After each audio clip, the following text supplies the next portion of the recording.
हाम्रो चाहिँ 30-31 गते जुन तलब रिलिज हुन्थ्यो नि, हजुर 1100-1200 मान्छेलाई तलब 2-3 दिन जति गरेर तलब रिलिज हुने बित्तिकै के हुन्थ्यो, हेटौँडा त रनक्क तात्थ्यो। यहाँदेखि रक्सोलसम्मको बजारमा पुरै पैसा फ्लो हुने, महिनाभरि उधारो दिने, खाने, सबै कुराको छिनोफानो त त्यही दिन हुने पनि। माघी आए जस्तो, अझ दसैँ आयो भने त अर्कै रमाइलो। दसैँमा चाहिँ कस्तो भने कपडा यहाँबाट 30 मिटर एकजनाकोलाई दिने गरेको थियो होइन।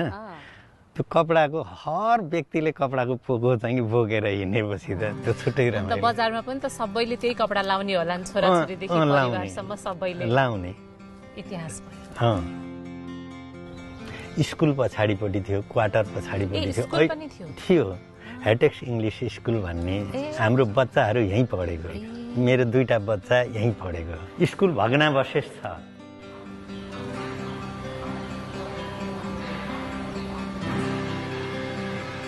यो मात्रै छैन, तपाईँले नेपाल वनस्पति घिउ उद्योग भन्ने मजाले चलेको उद्योग त्यो बेला देशव्यापी प्रचार भएको, अहिले त्यसको खण्डहर छ। यहाँ छाला उद्योग नजिकै छ, छाला उद्योगको राम्रो प्रपर्टी छ। छाला उद्योग बन्द छ अहिले हेर्नुहोस् है। त बाँके बर्दिया दुवै जिल्लालाई कपास उत्पादन गर्न लगाएर यो उद्योग चलायो भने के बिग्रिन्छ? अरबौँ रुपियाँ सिद्ध्याउन हुने अरू कुरामा टावर बनाउनु, त्यो एउटा टावर बनाउने यहाँ लगाइदियो भने के हुन्छ?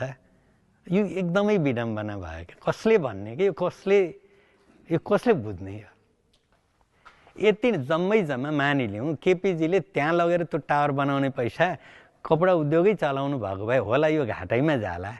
तर 1000 मान्छेका 55जनाको हिसाबले कतिजना मान्छे बाँच्थे होला त? 5000 मान्छेको 5000 परिवारलाई बचाउने काम त यसले गर्ने रहेछ नि।